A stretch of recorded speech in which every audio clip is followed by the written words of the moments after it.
اجلاس میں ایک اہم تقریر جو ہے پنجابی بزبان پنجابی ہے جس کا موضوع ہے আসন গ্রহণ করুন। আজকের অধিবেশনে পবিত্র কোরআন থেকে তিলাওয়াত করা হবে, তারপরে একটি নজম পেশ করা হবে, তারপর একটি বক্তৃতা উপস্থাপন করা হবে।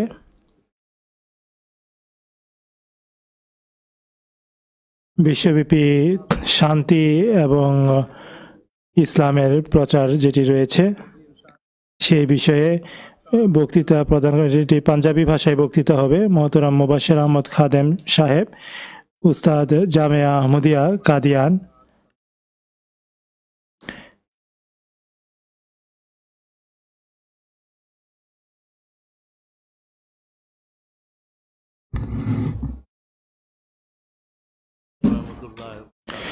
আসসালামু আলাইকুম ওয়া রাহমাতুল্লাহি ওয়া বারাকাতুহু।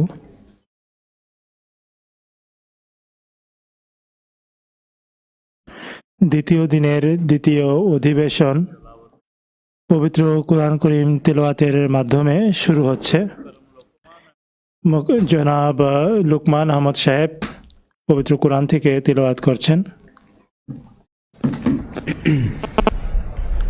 السلام علیکم ورحمۃ اللہ وبرکاتہ۔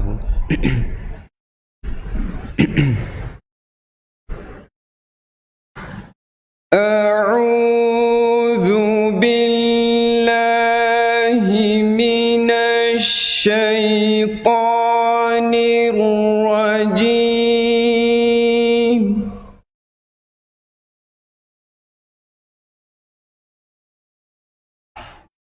بسم اللہ الرحمن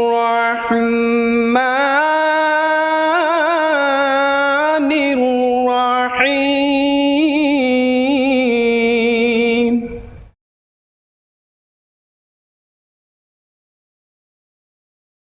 امن خلق السماوات والارض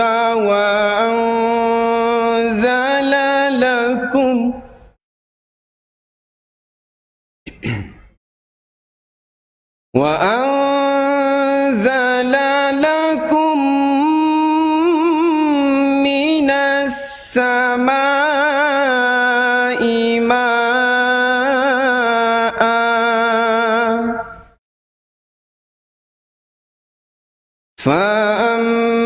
فأنبتنا به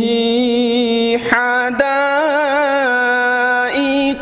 ذات بهجة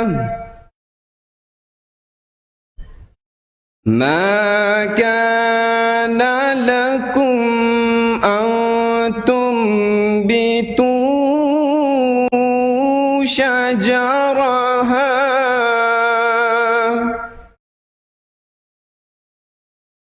أإله مع الله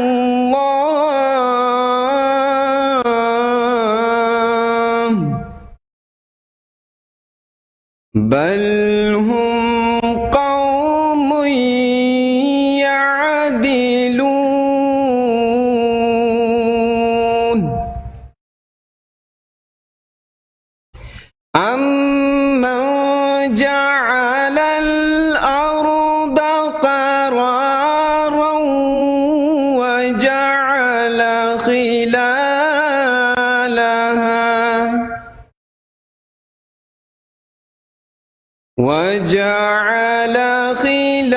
خلالها أنهارا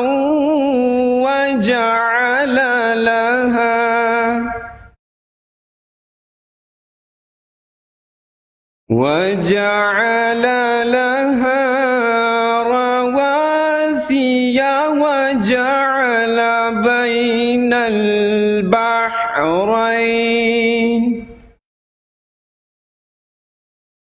بين البحرين حاجزا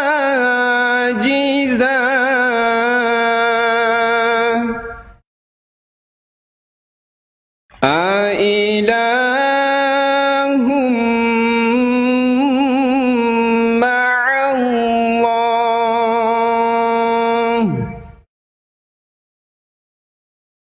بل أكثرهم لا يعلمون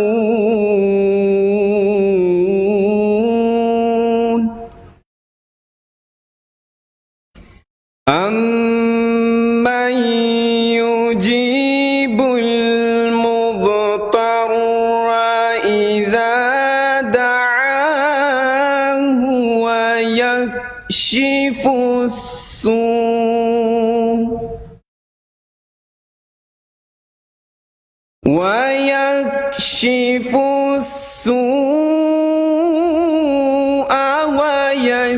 ويجعلكم خلفاء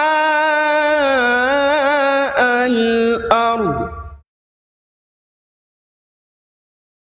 أإله مع الله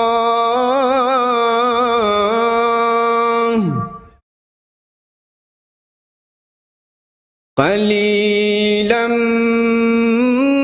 ما تذكرون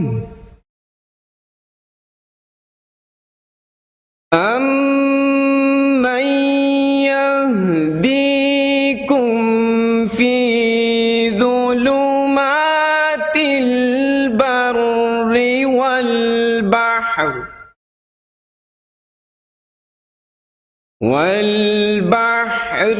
ومن يرسل الرياح بشرا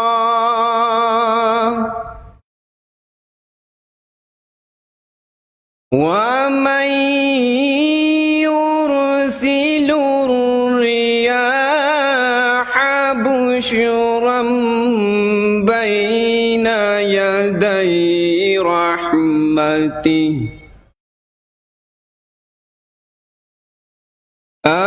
أإله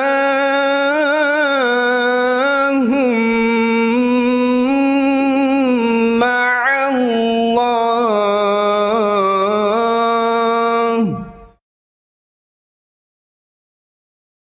تعالى الله عما يشركون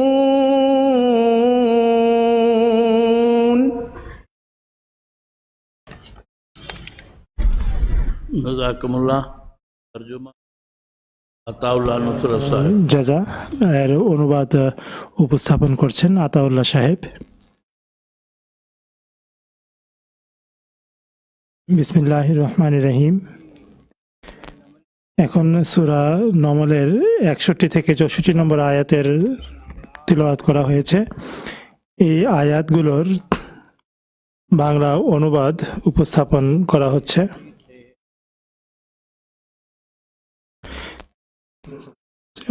উর্দু অনুবাদ তফসিরে সগীর থেকে পেশ করা হচ্ছে। অথবা কে আকাশমণ্ডল ও পৃথিবীকে সৃষ্টি করিয়াছেন এবং কে তোমাদের জন্য মেঘমালা হইতে বাড়ি বর্ষণ করেন, অতঃপর আমরাই উহার দ্বারা সুদৃশ্য বাগানসমূহ উদ্গত করি। তোমাদের পক্ষে সম্ভবপর নহে যে তোমরাই ওই সকল বাগানের বৃক্ষসমূহ উদ্গত করো। আল্লাহর সহিত কি অন্য কোনো মাবুদ আছে? কিন্তু তাহারা এমন এক জাতি যাহারা আল্লাহর সহিত সমকক্ষ শরীক স্থির করিতেছে। অথবা কে পৃথিবীকে অবস্থান স্থল রূপে সৃষ্টি করিয়াছেন এবং উহার মধ্য দিয়ে নদ নদীসমূহ প্রবাহিত করিয়াছেন এবং উহার উপর সুদৃঢ় পর্বতমালা স্থাপন করিয়াছেন এবং দুই সমুদ্রের মধ্যে অন্তরায় সৃষ্টি করিয়াছেন। আল্লাহর সহিত কি অন্য কোনো মাবুদ আছে? প্রকৃত কথা এই যে তাহাদের অধিকাংশই জানে না।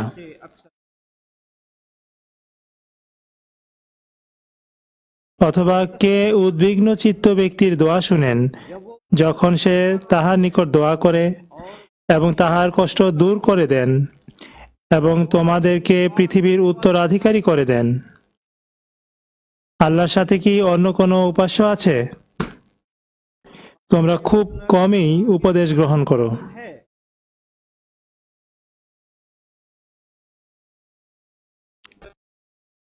অথবা কে তোমাদেরকে তোমাদের স্থলের ও জলের অন্ধকার রাশির মধ্যে উদ্ধারের পথ দেখান, এবং কে স্বীয় রহমত বর্ষণের পূর্বে শুভ সংবাদ স্বরূপ বায়ু প্রেরণ করেন।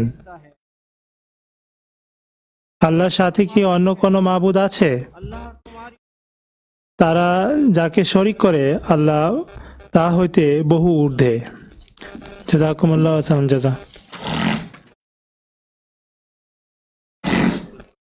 এখন নজম উর্দু পেশ করবেন সাঈদ আহমদ মালকানা সাহেব, মুরব্বী সিলসিলা।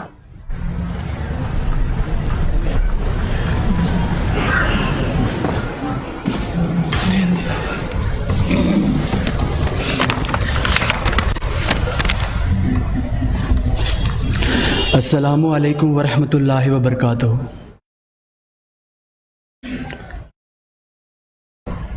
बताऊं तुम्हें क्या कि क्या चाहता हूँ बंदा मगर मैं खुदा चाहता हूँ। बताऊं तुम्हें क्या कि क्या चाहता हूँ बंदा मगर मैं खुदा चाहता हूँ।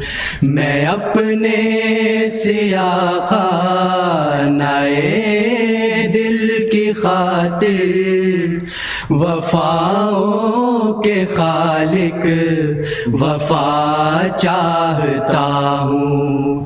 बताऊं तुम्हें क्या जो फिर से हरा कर दे हर खुश्क पौधा चमन के लिए वो सबा चाहता हूँ। जो फिर से हरा कर दे हर खुश्क पौधा चमन के लिए वो सबा चाहता हूँ। चमन के लिए वो सबा चाहता हूँ। बताऊं तुम्हें क्या कि क्या चाहता हूँ बंदा मगर मैं खुदा चाहता हूँ। बताऊं तुम्हें क्या मुझे बैर हरगिज़ नहीं है किसी से। मैं दुनिया में सबका भला चाहता हूँ। मुझे बैर हरगिज़ नहीं है किसी से।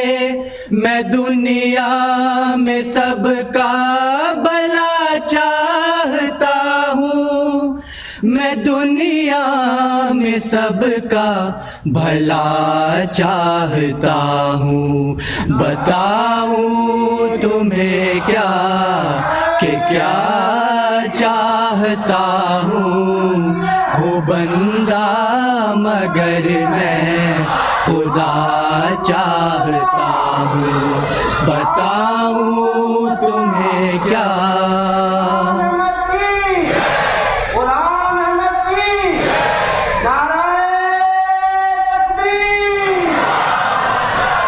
वही खाक जिससे बना मेरा पुतला मैं उस खाक को देखना चाहता हूँ। وہی خاک جس سے بنا میرا پتلا، میں اس خاک کو دیکھنا چاہتا ہوں، میں اس خاک کو دیکھنا چاہتا ہوں، بتاؤں تمہیں کیا؟ نکالا مجھے جس نے میرے چمن سے، میں اس کا بھی دل سے بھلا چاہتا ہوں۔ نکالا مجھے جس نے میرے چمن سے، میں اس کا بھی دل سے بھلا چاہتا ہوں، میں اس کا بھی دل سے بھلا چاہتا ہوں، بتاؤں تمہیں کیا کہ کیا چاہتا ہوں بندہ مگر میں خدا چاہتا ہوں، بتاؤں تمہیں کیا؟ میرے بالوں پر میں وہ ہمت ہے پیدا کہ لے کر قفس کو اڑا چاہتا ہوں۔ میرے بالوں پر میں وہ ہمت ہے پیدا کہ لے کر قفس کو اڑا چاہتا ہوں، کہ لے کر قفس کو اڑا چاہتا ہوں، بتاؤں تمہیں کیا کہ کیا چاہتا ہوں بندہ مگر میں خدا چاہتا ہوں، بتاؤں تمہیں کیا؟ کبھی جس کو رشیوں نے منہ سے لگایا، وہی جام اب میں پیا چاہتا ہوں۔ کبھی جس کو رشیوں نے منہ سے لگایا، وہی جام اب میں پیا چاہتا ہوں، وہی جام اب میں پیا چاہتا ہوں، بتاؤں تمہیں کیا کہ کیا چاہتا ہوں بندہ مگر میں خدا چاہتا ہوں، بتاؤں تمہیں کیا؟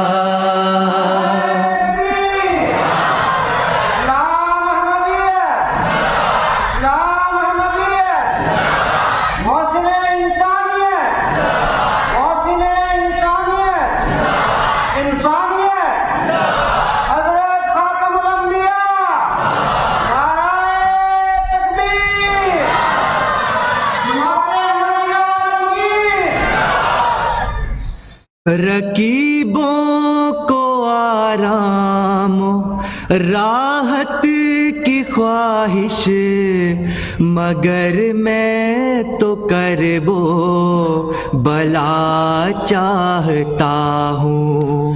رکیبوں کو آرام راحت کی خواہش، مگر میں تو کربو بلا چاہتا ہوں، مگر میں تو کربو بلا چاہتا ہوں، بتاؤں تمہیں کیا کہ کیا چاہتا ہوں بندہ مگر میں خدا چاہتا ہوں، بتاؤں تمہیں کیا؟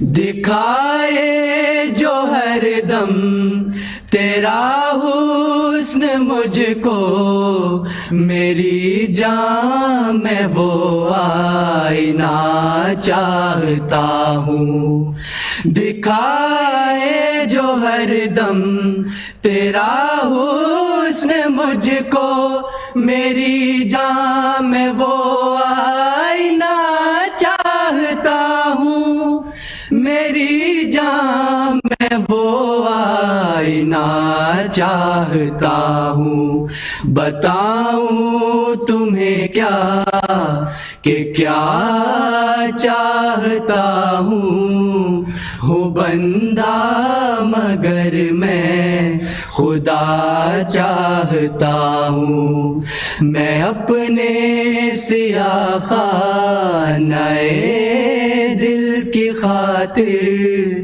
وفاؤں کے خالق وفا چاہتا ہوں، وفاؤں کے خالق وفا چاہتا ہوں۔ جزاکم اللہ۔ اب پہلی تقریر জাযাকুমুল্লাহ আহসানুল জাযা। এখন বক্তৃতা, আজকের প্রথম বক্তৃতা জনাব মুবাশশির আহমদ খাদেম সাহেব, শিক্ষক জামিয়া আহমদিয়া কাদিয়ান। তিনি বক্তৃতা প্রদান করবেন বিশ্ব শান্তি এবং ইসলাম এই বিষয়ে।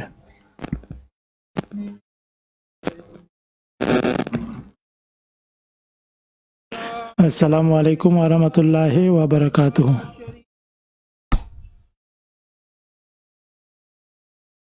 ورسوله أما بعد فأعوذ بالله من الشيطان الرجيم بسم الله الرحمن الرحيم قل يا أهل الكتاب تعالوا إلى كلمة سواء بيننا وبينكم اللہ نعبد الا اللہ ولا نشرک بہ شیئا۔ سورت آل عمران آیت نمبر 65۔ ستکار یوگ پردھان سبھا تے میرے سجنوں، اج دے اس مبارک افسر تے مینوں یہ حکم ہویا ہے کہ میں آج ہی دے سامنے امن شانتیت اسلام جماعت احمدیہ دے وشو ویاپی پنجویں روحانی خلیفہ حضرت مرزا مسرور احمد صاحب جی دیاں لکھتاں انوسار دے سرلیک ہیٹ کچھ بیان کراں۔ سو اج دے اس آدھونک یوگ وچ منکھ نوں جنیاں سہولتاں تے آسانیاں پراپت ہوئیاں ہن، انیاں سہولتاں اس نوں اس تو پہلا کدے بھی پراپت نہیں ہوئیاں۔ اس مشینی یوگ وچ منکھ بھی ایک مشین دا پرزا بن کے رہی گیا ہے۔ انیاں سہولتاں دے ہون دے اپرنت بھی منکھ امن شانتی نمرتا اتے سکون تو دور ہے۔ انسانیت اتے مانوتا دیاں گلاں تا سارے ہی کرتے ہن، پر ورلے ہی ہن جڑے حقیقت وچ سنسار وچ امن اتے شانتی ستھاپت کرن دیاں کوششاں کرتے ہن۔ اجیہے بے چینی دے ماحول وچ جدو دوجیاں قوماں وی اتے مسلمان ملک وی آپس وچ الجھے ہوئے ہن اتے ایک دوجے دا رق بہا رہے ہن، اجیہے ماحول وچ امام جماعت احمدیہ ਸੰਸਾਰ ਵਿੱਚ ਅਮਨ ਅਤੇ ਸ਼ਾਂਤੀ ਦੀ ਸਥਾਪਨਾ ਲਈ ਸੰਸਾਰ ਦੇ ਹਰ ਦੇਸ਼ ਅਤੇ ਉੱਥੇ ਦੇ ਸਿਆਸਤਦਾਨਾਂ ਨੂੰ ਅਮਨ ਅਤੇ ਸ਼ਾਂਤੀ ਦਾ ਸੰਦੇਸ਼ ਦੇ ਰਹੇ ਹਨ ਅਤੇ ਸਾਡਾ ਇਹ ਪੱਕਾ ਵਿਸ਼ਵਾਸ ਹੈ ਕਿ ਆਪ ਜੀ ਦੀਆਂ ਸੰਸਾਰ ਵਿੱਚ ਅਮਨ ਅਤੇ ਸ਼ਾਂਤੀ স্থাপিত ਕਰਨ ਦੀਆਂ ਇਹ ਕੋਸ਼ਿਸ਼ਾਂ কামিয়াব শান্তি এবং ইসলাম। হযরত মির্জা মাসরুর আহমদ খলিফাতুল মসিহ আল খামেস আল্লাহু তাআলা বেনাসরিল আজিজ সমস্ত বিশ্বে শান্তি প্রতিষ্ঠার জন্য যে শান্তির বার্তা তিনি প্রেরণ করেছেন, এর সারাংশ স্বরূপ আপনাদের সামনে কিছুটা উপস্থাপন করা হচ্ছে এই বক্তৃতার।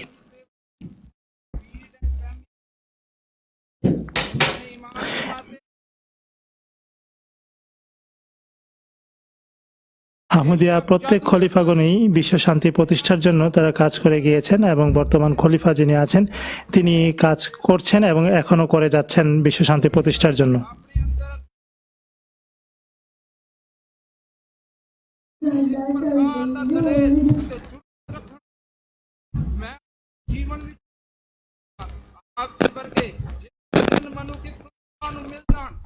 ਸੰਸਾਰ ਵਿੱਚ ਅਮਨ ਅਤੇ ਸ਼ਾਂਤੀ ਦੀ ਸਥਾਪਨਾ ਮਹੀਨਿਆਂ ਨਹੀਂ ਸਗੋਂ ਦਿਨਾਂ ਵਿੱਚ ਸਥਾਪਿਤ ਹੋ ਸਕਦੀ ਹੈ ਅਤੇ ਇਹ ਸੰਸਾਰ ਅਮਨ ਅਤੇ ਸ਼ਾਂਤੀ ਨਾਲ ਸਵਰਗ ਬਣ ਸਕਦਾ ਹੈ। ਡਾਕਟਰ ਸਾਹਿਬ ਅੱਗੇ ਆਖਦੇ ਹਨ, ਮੈਂ ਇਸਲਾਮ ਦੇ ਬਾਰੇ ਕੋਈ ਚੰਗੇ ਵਿਚਾਰ ਮਨ ਵਿੱਚ ਨਹੀਂ ਰੱਖਦਾ ਸੀ। ਹੁਣ ਇਮਾਮ ਜਮਾਤ ਅਹਿਮਦੀਆ ਦੇ ਇਸਲਾਮ, ਅਮਨ, ਸ਼ਾਂਤੀ ਬਾਰੇ ਵਿਚਾਰ ਸੁਣ ਕੇ ਮੇਰੇ ਵਿਚਾਰ ਇਸਲਾਮ ਬਾਰੇ ਪੂਰਨ ਰੂਪ ਵਿੱਚ ਬਦਲ ਚੁੱਕੇ ਹਨ। ਅੰਤਰਰਾਸ਼ਟਰੀ ਅਖਬਾਰ ਅਲ ਫਜ਼ਲ 4 ਜਨਵਰੀ 2013।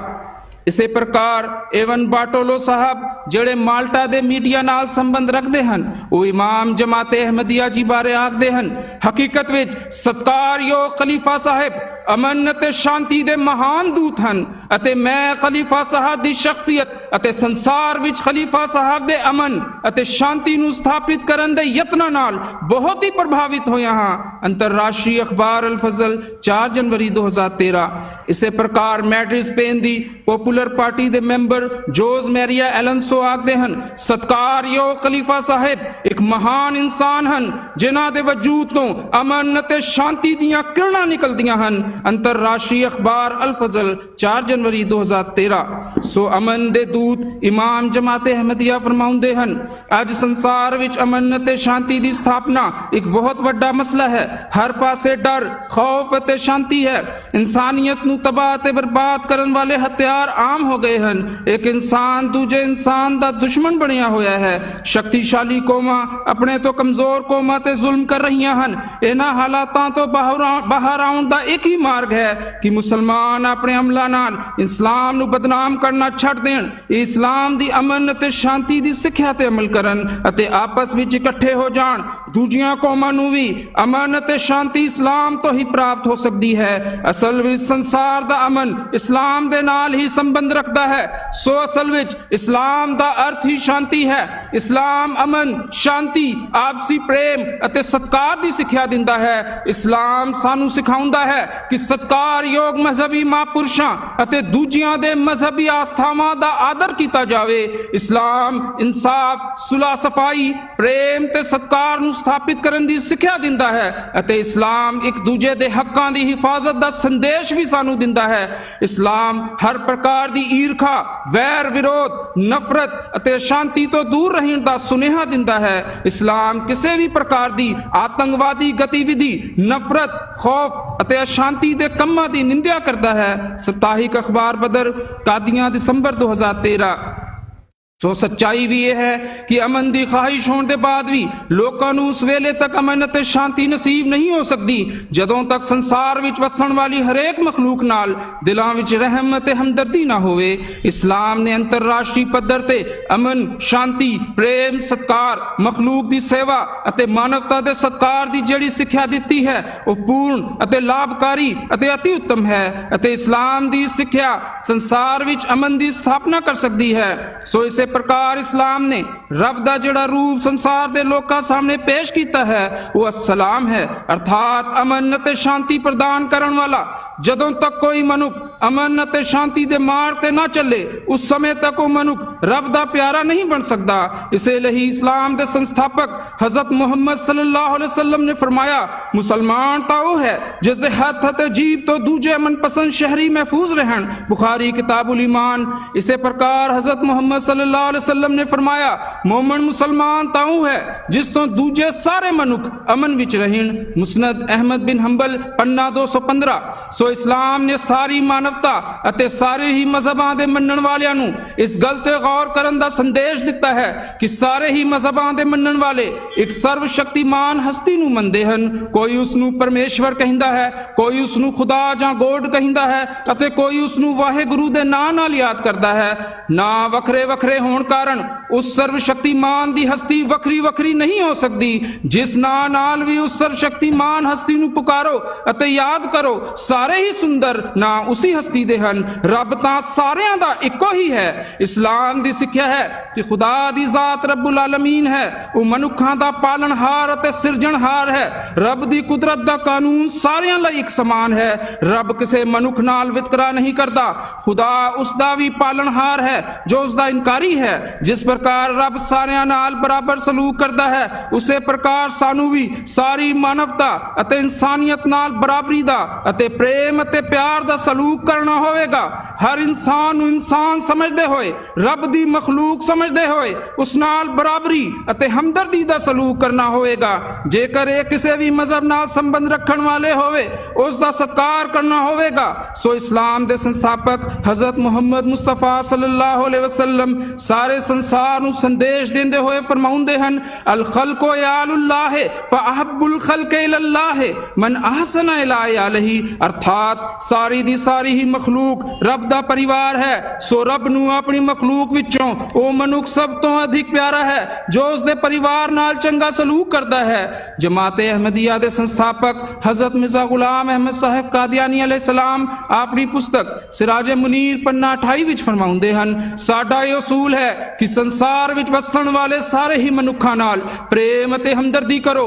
ਜੇਕਰ ਮੇਰਾ ਇੱਕ ਸ਼ਰਧਾਲੂ ਆਪਣੇ ਹਿੰਦੂ ਗਵਾਂਢੀ ਨੂੰ ਵੇਖਦਾ ਹੈ ਕਿ ਉਸ ਦੀ ਹਵੇਲੀ ਵਿੱਚ ਅੱਗ ਲੱਗ ਗਈ ਹੈ ਅਤੇ ਉਹ ਨਹੀਂ ਉੱਠਦਾ ਕਿ ਅੱਗ ਬੁਝਾਉਣ ਵਿੱਚ ਉਸ ਦੀ ਮਦਦ ਕਰੇ, ਤਾਂ ਮੈਂ ਸੱਚ ਸੱਚ ਆਖਦਾ ਹਾਂ ਕਿ ਉਸ ਦਾ ਮੇਰੇ ਨਾਲ ਕੋਈ ਸੰਬੰਧ ਨਹੀਂ ਹੈ। ਜੇਕਰ ਇੱਕ ਸ਼ਖਸ ਮੇਰੇ ਸ਼ਰਧਾਲੂਆਂ ਵਿੱਚੋਂ ਵੇਖਦਾ ਹੈ ਕਿ ਇੱਕ ਈਸਾਈ ਨੂੰ ਕੋਈ ਕਤਲ ਕਰਦਾ ਹੈ ਅਤੇ ਉਸ ਨੂੰ ਛੁਡਾਉਣ ਅਤੇ ਉਸ ਦੀ ਸਹਾਇਤਾ ਕਰਨ ਨੂੰ ਨਹੀਂ ਜਾਣਦਾ, ਤਾਂ ਮੈਂ ਸਾਫ਼-ਸਾਫ਼ ਕਹਿੰਦਾ ਹਾਂ ਕਿ ਉਹ ਮੇਰੇ ਸ਼ਰਧਾਲੂਆਂ ਵਿੱਚੋਂ ਨਹੀਂ ਹੈ। ਮੈਂ ਰੱਬ ਦੀ ਸਹੁੰ ਚੁੱਕ ਕੇ ਸੱਚ ਕਹਿੰਦਾ ਹਾਂ ਕਿ ਮੈਨੂੰ ਕਿਸੇ ਕੌਮ ਨਾਲ ਕੋਈ ਵੈਰ ਨਹੀਂ। ਜਿੱਥੋਂ ਤੱਕ ਮੇਰੇ ਵਸ ਵਿੱਚ ਹੈ ਮੈਂ ਉਹਨਾਂ ਦੀ ਖੈਰ ਚਾਹੁੰਦਾ ਹਾਂ। ਜੇਕਰ ਕੋਈ ਸਾਨੂੰ ਮੰਦਾ ਬੋਲੇ ਤਾਂ ਸਾਡੀ ਸ਼ਿਕਾਇਤ ਰੱਬ ਦੇ ਹਜ਼ੂਰ ਹੈ, ਅਸੀਂ ਕਿਸੇ ਨੂੰ ਮੰਦਾ ਨਹੀਂ ਆਖਦੇ। ਅਸਲ ਵਿੱਚ ਤਾਂ ਸੰਪੂਰਨ ਮਾਨਵਤਾ ਦੀ ਸੇਵਾ, ਹਮਦਰਦੀ ਅਤੇ ਸਤਿਕਾਰ ਸਾਡਾ ਕਰਤੱਵ ਹੈ।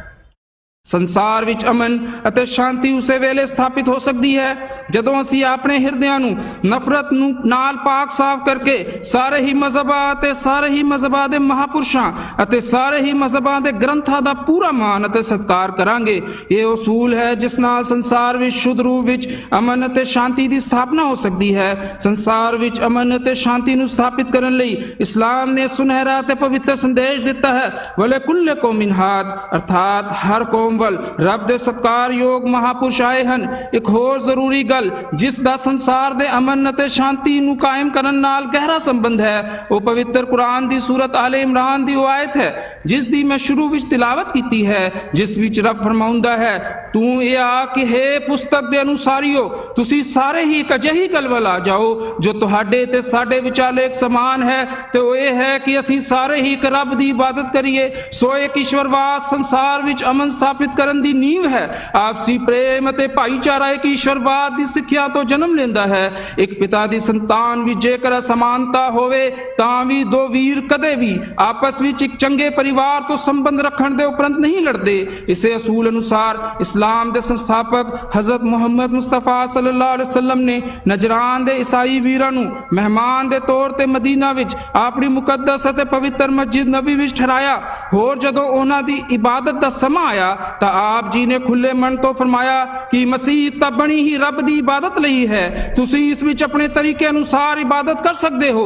ਹਜ਼ਰਤ ਇਮਾਮ ਜਮਾਤ-ਏ ਅਹਿਮਦੀਆ ਨੇ ਪੋਪ ਬੈਨੀਡਿਕਟ ਜੀ ਨੂੰ ਜਿਹੜਾ ਪੱਤਰ ਸੰਸਾਰ ਵਿੱਚ ਅਮਨ ਦੀ ਸਥਾਪਨਾ ਵਾਸਤੇ ਲਿਖਿਆ, ਉਸ ਵਿੱਚ ਆਪ ਜੀ ਨੇ ਇਹੋ ਲਿਖਿਆ, ਅਹਿਮਦੀਆ ਮੁਸਲਿਮ ਜਮਾਤ ਸੱਚੇ ਇਸਲਾਮ ਦੀ ਪੈਰਵੀ ਕਰਦੀ ਹੈ ਅਤੇ ਰੱਬ ਦੀ ਰਜ਼ਾ ਹਾਸਲ ਕਰਨ ਲਈ ਹੀ ਕੰਮ ਕਰਦੀ ਹੈ। ਜੇਕਰ ਕਿਸੇ ਵੀ ਗਿਰਜੇ ਜਾਂ ਧਾਰਮਿਕ ਸਥਲ ਦੀ ਸੁਰੱਖਿਆ ਦੀ ਲੋੜ ਹੋਵੇ ਤਾਂ ਅਸੀਂ ਤੁਹਾਡੇ ਨਾਲ ਖਲੋਏ ਹਾਂ। ਸਪਤਾਹਿਕ ਬਦਰ ਅਮਨ ਨੰਬਰ ਪੰਨਾ 40।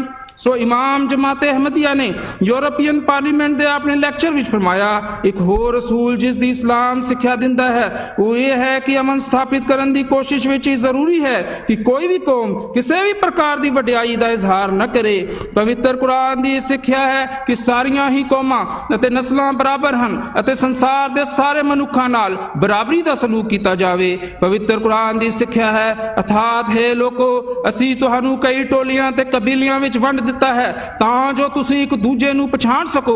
ਅੱਲਾਹ ਦੇ ਨੇੜੇ ਤੁਹਾਡੇ ਵਿੱਚੋਂ ਉਹ ਵਧੇਰੇ ਪਵਿੱਤਰ ਹਨ ਜੋ ਸੰਜਮੀ ਹਨ। ਸੋ ਇਸਲਾਮ ਧਰਮ ਦੇ ਸੰਸਥਾਪਕ ਹਜ਼ਰਤ ਮੁਹੰਮਦ ਮੁਸਤਫਾ ਸੱਲੱਲਾਹੁ ਅਲੈਹਿ ਵਸੱਲਮ ਫਰਮਾਉਂਦੇ ਹਨ, ਹੇ ਲੋਕੋ, ਕੰਨ ਖੋਲ ਕਰ ਸੁਣ ਲਓ ਕਿ ਤੁਹਾਡਾ ਰੱਬ ਇੱਕ ਹੈ ਅਤੇ ਤੁਹਾਡਾ ਪਿਤਾ ਵੀ ਇੱਕ ਸੀ। ਅਤੇ ਫਿਰ ਇੱਕ ਵਾਰੀ ਕੰਨ ਖੋਲ ਕੇ ਸੁਣ ਲਓ ਕਿ ਅਰਬ ਵਾਲਿਆਂ ਨੂੰ ਗੈਰ ਅਰਬਾਂ ਤੇ ਅਤੇ ਗੈਰ ਅਰਬਾਂ ਨੂੰ ਅਰਬ ਵਾਲਿਆਂ ਤੇ ਕੋਈ ਵਡਿਆਈ ਨਹੀਂ ਅਤੇ ਨਾ ਹੀ ਗੋਰਿਆਂ ਨੂੰ ਕਾਲਿਆਂ ਤੇ ਕੋਈ ਵਡਿਆਈ ਵਡਿਆਈ ਹੈ ਅਤੇ ਨਾ ਕਾਲਿਆਂ ਨੂੰ ਗੋਰਿਆਂ ਤੇ ਕੋਈ ਵਡਿਆਈ ਹੈ। ਕੇਵਲ ਕਿਸੇ ਅਜਿਹੀ ਨਿੱਜੀ ਗੁਣ ਦੇ ਜਿਸ ਨਾਲ ਕੋਈ ਮਨੁੱਖ ਕਿਸੇ ਦੂਜੇ ਮਨੁੱਖ ਤੋਂ ਅੱਗੇ ਹੋ ਜਾਵੇ। ਮੁਸਨਦ ਅਹਿਮਦ ਬਿਨ ਹੰਬਲ। ਇਹ ਹੈ ਇਸਲਾਮ ਦਾ ਉਹ ਮੁੱਢਲਾ ਅਤੇ ਸੁਨਹਿਰਾ ਅਸੂਲ ਜੋ ਸੰਸਾਰ ਵਿੱਚ ਅਮਨ ਦੀ ਸਥਾਪਨਾ ਲਈ ਵੱਖ-ਵੱਖ ਕੌਮਾਂ ਅਤੇ ਇਲਾਕਿਆਂ ਦੇ ਵਿੱਚ ਆਪਸੀ ਭਾਈਚਾਰੇ ਤੇ ਏਕਤਾ ਦੀ ਨੀਂਹ ਰੱਖਦਾ ਹੈ। ਇਸੇ ਪ੍ਰਕਾਰ ਇਸਲਾਮ ਸਾਨੂੰ ਹਰੇਕ ਦੇ ਨਾਲ ਬਰਾਬਰੀ ਕਰਨ ਅਤੇ ਇਨਸਾਫ ਕਰਨ ਦੀ ਵੀ ਸਿੱਖਿਆ ਦਿੰਦਾ ਹੈ। ਇਹੋ ਚੀਜ਼ ਅਸਲ ਵਿੱਚ ਅਮਨ ਕਾਇਮ ਕਰਨ ਵਾਲੀ ਹੈ। ਇਸਲਾਮ ਸਾਨੂੰ ਇਹ ਸਿੱਖਿਆ ਦਿੰਦਾ ਹੈ ਕਿ ਉਹਨਾਂ ਲੋਕਾਂ ਨਾਲ ਵੀ ਇਨਸਾਫ ਕੀਤਾ ਜਾਵੇ ਜੋ ਤੁਹਾਡੇ ਨਾਲ ਨਫ਼ਰਤ ਅਤੇ ਦੁਸ਼ਮਣੀ ਕਰਦੇ ਹਨ। ਅੱਲਾਹ ਤਾਲਾ ਪਵਿੱਤਰ ਕੁਰਾਨ ਵਿੱਚ ਫਰਮਾਉਂਦਾ ਹੈ, ਅਰਥਾਤ ਕਿਸੇ ਜਾਤੀ ਦਾ ਵੈਰ ਤੁਹਾਨੂੰ ਕਦੇ ਵੀ ਇਸ ਗੱਲ ਦੀ ਪ੍ਰੇਰਣਾ ਨਾ ਦੇ ਸਕੇ ਕਿ ਤੁਸੀਂ ਇਨਸਾਫ ਨਾ ਕਰੋ। ਤੁਸੀਂ ਇਨਸਾਫ ਨੂੰ ਹੀ ਮੁੱਖ ਰੱਖੋ। ਇਸ ਸੰਜਮਤਾ ਦੇ ਬਹੁਤ ਹੀ ਨੇੜੇ ਹੈ। ਸੋ ਅਦਲ, ਇਨਸਾਫ ਅਤੇ ਬਰਾਬਰੀ ਦੀ ਸਿੱਖਿਆ ਲਿਖਤਾਂ ਵਿੱਚ ਹੀ ਨਹੀਂ ਹੈ, ਸਗੋਂ ਇਸਲਾਮ ਦੇ ਸੰਸਥਾਪਕ ਹਜ਼ਰਤ ਮੁਹੰਮਦ ਸੱਲੱਲਾਹੁ ਅਲੈਹਿ ਵਸੱਲਮ ਨੇ ਇਹਨਾਂ ਸਿੱਖਿਆਵਾਂ ਤੇ ਆਪ ਵੀ ਅਮਲ ਕਰਕੇ ਵਿਖਾਇਆ। ਬਾਨੀਏ ਇਸਲਾਮ ਹਜ਼ਰਤ ਮੁਹੰਮਦ ਮੁਸਤਫਾ ਸੱਲੱਲਾਹੁ ਅਲੈਹਿ ਵਸੱਲਮ ਸਮਾਜ ਦੇ ਗਰੀਬਾਂ, ਦਬਿਆਂ ਕੁਚਲਿਆਂ, ਬੇਸਹਾਰਿਆਂ, ਗੁਲਾਮਾਂ ਅਤੇ ਅਨਾਥਾਂ ਨਾਲ ਸਦਾ ਹੀ ਰਹਿਮ ਅਤੇ ਹਮਦਰਦੀ ਦਾ ਸਲੂਕ ਕਰਦੇ ਸਨ। ਆਪ ਜੀ ਦਾ ਇੱਕ ਬਹੁਤ ਹੀ ਗਰੀਬ ਸ਼ਰਧਾਲੂ ਜਿਨ੍ਹਾਂ ਦਾ ਨਾਂ ਹਜ਼ਰਤ ਜ਼ਾਹਿਰ ਸੀ, ਉਹ ਇੱਕ ਵਾਰ ਮਿੱਟੀ ਅਤੇ ਗਾਰੇ ਵਿੱਚ ਪਸੀਨੇ ਨਾਲ ਲਿਬੜੇ ਹੋਏ ਕੱਲੇ ਤੇ ਬੇਸਹਾਰਾ ਬਾਜ਼ਾਰ ਵਿੱਚ ਖਲੋਤੇ ਹੋਏ ਸਨ। ਕੋਈ ਵੀ ਉਸ ਗਰੀਬ ਵੱਲ ਵੇਖ ਨਹੀਂ ਰਿਹਾ ਸੀ। ਸਦਕੇ ਜਾਈਏ ਹਜ਼ਰਤ ਮੁਹੰਮਦ ਮੁਸਤਫਾ ਸੱਲੱਲਾਹੁ ਅਲੈਹਿ ਵਸੱਲਮ ਤੇ ਕਿ ਆਪ ਜੀ ਆਉਂਦੇ ਹਨ ਅਤੇ ਉਸ ਗਰੀਬ ਪਸੀਨੇ ਅਤੇ ਗਾਰੇ ਨਾਲ ਲਿਬੜੇ ਹੋਏ ਬੰਦੇ ਦੀਆਂ ਅੱਖਾਂ ਵਿੱਚ ਹੱਥ ਰੱਖ ਕੇ ਬੜੇ ਪ੍ਰੇਮ ਅਤੇ ਸਤਿਕਾਰ ਨਾਲ ਪੁੱਛਦੇ ਹਨ, ਦੱਸ ਮੈਂ ਕੌਣ ਹਾਂ? ਉਹ ਗਰੀਬ ਮਜ਼ਦੂਰ ਰੋਣ ਲੱਗਦਾ ਹੈ ਅਤੇ ਬੜੇ ਹੀ ਦਰਦ ਨਾਲ ਕਹਿੰਦਾ ਹੈ, ਹੇ ਮੁਹੰਮਦ, ਮੈਂ ਆਪ ਜੀ ਤੇ ਸਦਕੇ ਜਾਵਾਂ। ਆਪ ਜੀ ਦੇ ਇਲਾਵਾ ਹੋਰ ਕੌਣ ਹੋ ਸਕਦਾ ਹੈ ਜਿਹੜਾ ਇੱਕ ਗਰੀਬ ਅਤੇ ਬੇਸਹਾਰਾ ਨੂੰ ਇੰਨਾ ਮਾਣ ਅਤੇ ਸਤਿਕਾਰ ਬਖਸ਼ੇ।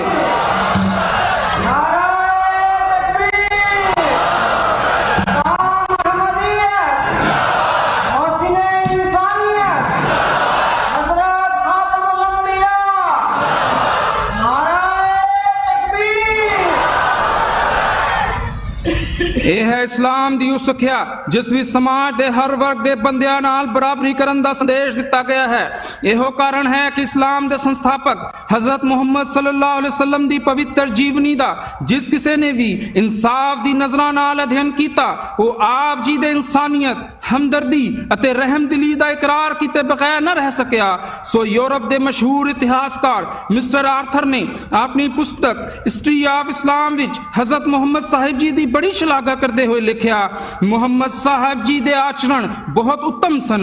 ਆਪ ਜੀ ਦੇ ਉੱਚ ਆਚਰਣ, ਸਾਦਗੀ, ਨਿਮਰਤਾ, ਇਨਸਾਨੀਅਤ ਅਤੇ ਸੰਜਮਤਾ ਦੀ ਸ਼ਲਾਘਾ ਕਰਨੀ ਪੈਂਦੀ ਹੈ। ਆਪ ਜੀ ਬਹੁਤ ਪਵਿੱਤਰ ਹਿਰਦੇ ਅਤੇ ਰਹਿਮ ਅਤੇ ਹਮਦਰਦੀ ਕਰਨ ਵਾਲੇ ਇੱਕ ਸਤਿਕਾਰਯੋਗ ਮਹਾਨ ਅਵਤਾਰ ਸਨ। ਇਸੇ ਪ੍ਰਕਾਰ ਇਸਲਾਮ ਨੇ ਦੂਜੇ ਮਜ਼ਹਬਾਂ ਦੇ ਬੰਦਿਆਂ ਨਾਲ ਸਤਿਕਾਰ ਅਤੇ ਪ੍ਰੇਮ ਕਰਨ ਦੀ ਸਿੱਖਿਆ ਵੀ ਦਿੱਤੀ ਹੈ। ਸੋ ਇੱਕ ਵਾਰ ਦੂਜੇ ਮਜ਼ਹਬ ਦੇ ਅਨੁਯਾਈ ਜਿਹੜਾ ਕਿ ਯਹੂਦੀ ਸੀ, ਉਸ ਦਾ ਸਵਰਗਵਾਸ ਹੋ ਗਿਆ ਸੀ। ਉਸ ਦੀ ਅਰਥੀ ਨੂੰ ਚੁੱਕ ਕੇ ਲੋਕ ਲੈ ਜਾ ਰਹੇ ਸਨ। ਹਜ਼ਰਤ ਮੁਹੰਮਦ ਸਾਹਿਬ ਉਸ ਦੀ ਅਰਥੀ ਨੂੰ ਵੇਖ ਕੇ ਖਲੋ ਗਏ ਅਤੇ ਦੁੱਖ ਦਾ ਇਜ਼ਹਾਰ ਆਪ ਜੀ ਨੇ ਕੀਤਾ।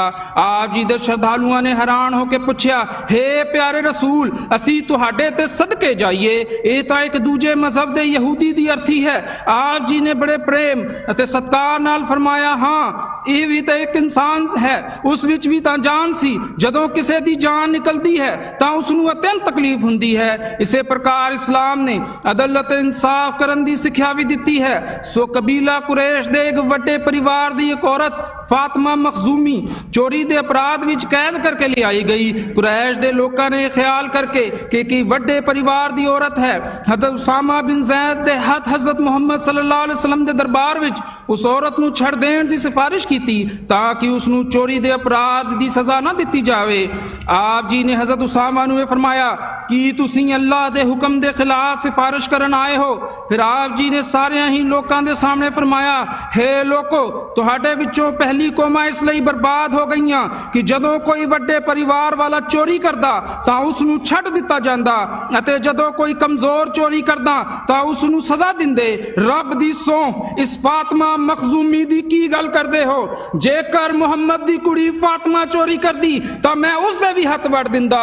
मैं सदके जावां हज़रत मुहम्मद सल्लल्लाहु अलैहि वसल्लम ते किन्ने जोरदार शब्दां विच अते किन्ने ही दर्द नाल आप जी ने इस्लाम दे अदल अते इंसाफ दी सिੱਖਿਆ ਨੂੰ ਸੰਸਾਰ ਵਿੱਚ ਕਾਇਮ ਕੀਤਾ, ਜਿਸ ਦੀ ਉਦਾਹਰਣ ਸਾਨੂੰ ਹੋਰ ਕਿਤੇ ਨਹੀਂ ਮਿਲਦੀ। ਅਤੇ ਉਹ ਅਮਨ ਬਖਸ਼ ਉਸੂਲ ਹੈ ਜਿਸ ਨੂੰ ਜੇਕਰ ਸੰਸਾਰ ਦੇ ਸਾਰੇ ਹੀ ਦੇਸ਼ ਅਪਣਾ ਲੈਣ ਤਾਂ ਸੰਸਾਰ ਵਿੱਚੋਂ ਬੇਚੈਨੀ ਅਤੇ ਨਫ਼ਰਤ ਦਾ ਮਾਹੌਲ ਦੂਰ ਹੋ ਸਕਦਾ ਹੈ। ਜਮਾਤ-ਏ ਅਹਿਮਦੀਆ ਦੇ ਮੌਜੂਦਾ ਰੂਹਾਨੀ ਇਮਾਮ ਫਰਮਾਉਂਦੇ ਹਨ, ਸੰਸਾਰ ਵਿੱਚ ਅਮਨ ਸਥਾਪਿਤ ਕਰਨ ਲਈ ਇਹ ਜ਼ਰੂਰੀ ਗੱਲ ਹੈ ਕਿ ਸਭ ਤੋਂ ਪਹਿਲਾਂ ਅਸੀਂ ਆਪਣੇ ਪਾਲਣਹਾਰ ਅਤੇ ਸਿਰਜਣਹਾਰ ਰੱਬ ਨੂੰ ਪਛਾਣੀਏ ਅਤੇ ਉਸ ਦਾ ਹੱਕ ਅਦਾ ਕਰੀਏ ਅਤੇ ਫਿਰ ਉਸ ਦੀ ਮਖਲੂਕ ਦਾ ਹੱਕ ਅਦਾ ਕਰੀਏ। ਜੇਕਰ ਇਹ ਦੋਵੇਂ ਹੀ ਹੱਕ ਅਦਾ ਹੋਣ ਤਾਂ ਸੰਸਾਰ ਵਿੱਚ ਹਕੀਕੀ ਅਮਨ ਤੇ ਸ਼ਾਂਤੀ ਕਾਇਮ ਹੋ ਸਕਦੀ ਹੈ। ਅੰਤਰਰਾਸ਼ਟਰੀ ਅਖਬਾਰ ਅਲ ਫਜ਼ਲ 18 ਜੁਲਾਈ 2008 ਜਮਾਤ-ਏ ਅਹਿਮਦੀਆ ਦੇ ਮੌਜੂਦਾ ਰੂਹਾਨੀ ਇਮਾਮ ਅੱਜ ਸਾਰੇ ਸੰਸਾਰ ਨੂੰ ਅੰਤਰਰਾਸ਼ਟਰੀ ਐਟਮੀ ਜੰਗ ਤੋਂ ਬਚਣ ਲਈ ਬੜੇ ਦਰਦ ਨਾਲ ਸੁਚੇਤ ਕਰ ਰਹੇ ਹਨ ਅਤੇ ਆਪ ਜੀ ਪੂਰੇ ਸੰਸਾਰ ਵਿੱਚ ਅਮਨ ਅਤੇ ਸ਼ਾਂਤੀ ਦੀ ਸਥਾਪਨਾ ਲਈ ਪੁਰਜ਼ੋਰ ਕੋਸ਼ਿਸ਼ ਕਰ ਰਹੇ ਹਨ। ਆਪ ਜੀ ਦੇ ਮਨ ਵਿੱਚ ਸੰਸਾਰ ਵਿੱਚ ਅਮਨ ਅਤੇ ਸ਼ਾਂਤੀ ਸਥਾਪਿਤ ਕਰਨ ਦਾ ਕਿੰਨਾ ਦਰਦ ਹੈ, ਇਸ ਗੱਲ ਦਾ ਗਿਆਨ ਸਾਨੂੰ ਆਪ ਜੀ ਦੀ ਪੁਸਤਕ world crisis and the pathway to peace ਦਾ ਅਧਿਐਨ ਕਰਕੇ ਹੋ ਜਾਂਦਾ ਹੈ। ਆਪ ਜੀ ਜਮਾਤ-ਏ ਅਹਿਮਦੀਆ ਦੇ ਆਪਣੇ ਸ਼ਰਧਾਲੂਆਂ ਨੂੰ ਫਰਮਾਉਂਦੇ ਹਨ, ਦਾਸ ਦੇ ਸੰਸਾਰ ਵਿੱਚ ਅਮਨ ਅਤੇ ਸ਼ਾਂਤੀ ਨੂੰ ਸਥਾਪਿਤ ਕਰਨ ਵਾਲੇ ਲੈਕਚਰ ਅਤੇ ਸੰਸਾਰ ਦੀਆਂ ਪ੍ਰਮੁੱਖ ਹਸਤੀਆਂ ਦੇ ਨਾਂ ਦਾਸ ਦੇ ਪੱਤਰ world crisis and the pathway to peace ਦੇ ਨਾਂ ਤੇ ਪੁਸਤਕ ਦੇ ਰੂਪ ਵਿੱਚ ਪ੍ਰਕਾਸ਼ਿਤ ਹੋ ਚੁੱਕੇ ਹਨ। ਇਹ ਪੁਸਤਕ ਪੜ੍ਹੇ ਲਿਖੇ ਲੋਕਾਂ ਨੂੰ ਅਤੇ ਖਾਸ ਤੌਰ ਤੇ ਇਖਤਿਆਰ ਰੱਖਣ ਵਾਲੇ ਸੱਤਾਧਾਰੀਆਂ ਨੂੰ ਪੜ੍ਹਨ ਲਈ ਦਿਓ ਤਾਂ ਉਹਨਾਂ ਨੂੰ ਇਸਲਾਮ ਦੀ ਅਮਨ ਬਖਸ਼ ਸਿੱਖਿਆ ਤੋਂ ਅਵਗਤ ਕਰਵਾਇਆ ਜਾਵੇ, ਤਾਂ ਉਹਨਾਂ ਦੀਆਂ ਅੱਖਾਂ ਖੁੱਲਣ ਅਤੇ ਇਸਲਾਮ ਬਾਰੇ ਗਲਤ ਜਾਣਕਾਰੀ ਕਾਰਨ ਜਿਹੜੀ ਇਸਲਾਮ ਬਾਰੇ ਨਫ਼ਰਤ ਉਹਨਾਂ ਦੇ ਹਿਰਦਿਆਂ ਵਿੱਚ ਹੈ ਉਹ ਦੂਰ ਹੋਵੇ ਅਤੇ ਇਸਲਾਮ ਦੀ ਸੱਚੀ ਅਤੇ ਪ੍ਰੇਮ ਅਤੇ ਸਤਿਕਾਰ ਦੀ ਤਸਵੀਰ ਉਹਨਾਂ ਦੇ ਹਿਰਦਿਆਂ ਵਿੱਚ ਉਤਪੰਨ ਹੋਵੇ। ਸਪਤਾਹਿਕ ਬਦਰ ਅਮਨ ਅਤੇ ਸ਼ਾਂਤੀ ਦੀ ਸਥਾਪਨਾ ਨੰਬਰ 2013। ਸੋ ਇਮਾਮ ਜਮਾਤ-ਏ ਅਹਿਮਦੀਆ ਦੇ ਇਹਨਾਂ ਅਮਨ ਅਤੇ ਸ਼ਾਂਤੀ ਦੇ ਲੈਕਚਰਾਂ ਨੂੰ ਸੁਣ ਕੇ ਫਰਾਂਸ ਦੀ ਯੂਨੀਵਰਸਿਟੀ ਦੇ ਪ੍ਰੋਫੈਸਰ ਮਿਸਟਰ ਮਾਰਕੋ ਟਿਆਨੀ ਆਖਦੇ ਹਨ, ਮੈਂ ਬਹੁਤ ਹੀ ਖੁਸ਼ਕਿਸਮਤ ਹਾਂ ਕਿ ਮੈਨੂੰ ਬਹੁਤ ਹੀ ਸਤਿਕਾਰਯੋਗ ਇਮਾਮ ਜਮਾਤ-ਏ ਅਹਿਮਦੀਆ ਦੀ ਸਰਬਰਾਹੀ ਹੇਠ ਯੂਰਪੀਅਨ ਪਾਰਲੀਮੈਂਟ ਵਿੱਚ ਹੋਣ ਵਾਲੇ ਸਮਾਗਮ ਵਿੱਚ ਆਉਣ ਦਾ ਸੁਭਾਗ ਪ੍ਰਾਪਤ ਹੋਇਆ। ਮੇਰੇ ਲਈ ਇਹ ਬਹੁਤ ਹੀ ਸਤਿਕਾਰ ਅਤੇ ਬਰਕਤ ਦਾ ਵਿਸ਼ਾ ਹੈ ਕਿ ਮੈਂ ਇੱਕ ਹਕੀਕੀ ਅਮਨ ਅਤੇ ਸ਼ਾਂਤੀ ਦੀ ਸਥਾਪਨਾ ਕਰਨ ਵਾਲੇ, ਇਨਸਾਨੀ ਹੱਕ ਦੀ ਰੱਖਿਆ ਕਰਨ ਵਾਲੇ, ਇੱਕ ਮਹਾਨ ਰੂਹਾਨੀ ਸ਼ਖਸੀਅਤ ਅਤੇ ਮਜ਼ਹਬੀ ਆਜ਼ਾਦੀ ਚਾਹਣ ਵਾਲੇ ਇੱਕ ਸੱਚੇ ਇਨਸਾਨ ਦੀ ਮੌਜੂਦਗੀ ਵਿੱਚ ਇੱਥੇ ਹਾਜ਼ਰ ਹਾਂ। ਮੇਰੇ ਲਈ ਇਹ ਬਹੁਤ ਹੀ ਮਾਣ ਅਤੇ ਸਤਿਕਾਰ ਦਾ ਵਿਸ਼ਾ ਹੈ ਕਿ ਮੈਂ ਰੱਬ ਦੇ ਇੱਕ ਰੂਹਾਨੀ ਬੰਦੇ ਨਾਲ ਮਿਲਿਆ ਹਾਂ ਜੋ ਕਿ ਇੱਕ ਮਰਦ ਖੁਦਾ ਹਨ। ਆਪ ਜੀ ਅਮਨ ਅਤੇ ਸਲਾਮਤੀ ਅਤੇ ਆਪਸੀ ਪ੍ਰੇਮ ਦਾ ਪ੍ਰਚਾਰ ਕਰਨ ਵਾਲੇ ਇੱਕ ਮਹਾਨ ਰੂਹਾਨੀ ਸ਼ਖਸੀਅਤ ਹਨ ਅਤੇ ਪ੍ਰੇਮ ਸਭ ਨਾਲ, ਨਫ਼ਰਤ ਕਿਸੇ ਤੋਂ ਨਹੀਂ। ਇਹ ਗੱਲ ਸਭ ਤੋਂ ਸ਼ਕਤੀਸ਼ਾਲੀ ਅਤੇ ਸੰਸਾਰ ਵਿੱਚ ਅਮਨ ਸਥਾਪਿਤ ਕਰਨ ਵਾਲੀ ਹੈ। ਅੰਤਰਰਾਸ਼ਟਰੀ ਅਖਬਾਰ ਅਲ ਫਜ਼ਲ 4 ਜਨਵਰੀ 2013। ਸੋ ਮੌਜੂਦਾ ਇਮਾਮ ਜਮਾਤ-ਏ ਅਹਿਮਦੀਆ ਫਰਮਾਉਂਦੇ ਹਨ, ਜਮਾਤ-ਏ ਅਹਿਮਦੀਆ ਦਾ ਇਤਿਹਾਸ ਇਸ ਗੱਲ ਤੇ ਸਾਖੀ ਹੈ ਕਿ ਅਸੀਂ ਅਮਨ ਅਤੇ ਸ਼ਾਂਤੀ ਦੇ ਦੂਤ ਹਾਂ ਅਤੇ ਅਮਨ ਤੇ ਸ਼ਾਂਤੀ ਨੂੰ ਸੰਸਾਰ ਵਿੱਚ ਸਥਾਪਿਤ ਕਰਨ ਵਾਲੇ ਹਾਂ। ਇਸੇ ਪ੍ਰਕਾਰ ਆਪ ਜੀ ਅੱਗੇ ਫਰਮਾਉਂਦੇ ਹਨ, ਜਿਹੜਾ ਵੀ ਮਜ਼ਹਬ ਸੰਸਾਰ ਵਿੱਚ ਅਮਨ ਅਤੇ ਸ਼ਾਂਤੀ ਨੂੰ ਸਥਾਪਿਤ ਕਰਨ ਲਈ ਕੰਮ ਕਰਦਾ ਹੈ ਅਸੀਂ ਉਸ ਦੇ ਨਾਲ ਹਾਂ। ਆਪ ਜੀ ਫਰਮਾਉਂਦੇ ਹਨ, ਜਿਹੜਾ ਵੀ ਮਜ਼ਹਬ ਸੰਸਾਰ ਵਿੱਚ ਅਮਨ ਅਤੇ ਸ਼ਾਂਤੀ ਨੂੰ ਸਥਾਪਿਤ ਕਰਨ ਲਈ ਕੰਮ ਕਰਦਾ ਹੈ ਅਸੀਂ ਉਸ ਦੇ ਨਾਲ ਹਾਂ। ਅੰਤਰਰਾਸ਼ਟਰੀ ਅਖਬਾਰ ਅਲ ਫਜ਼ਲ 7 ਨਵੰਬਰ 2008 ਪੰਨਾ 11।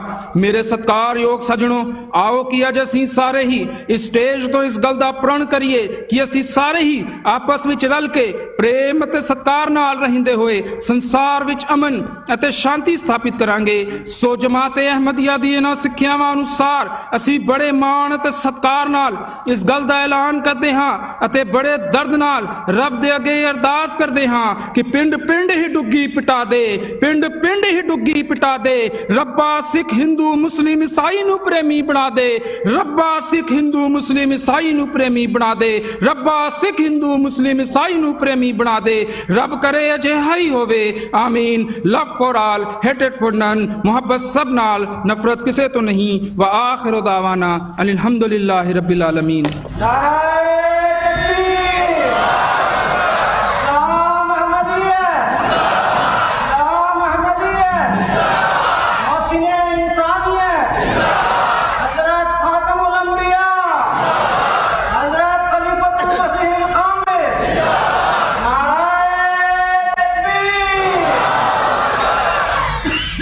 जज़ाकुमुल्लाह।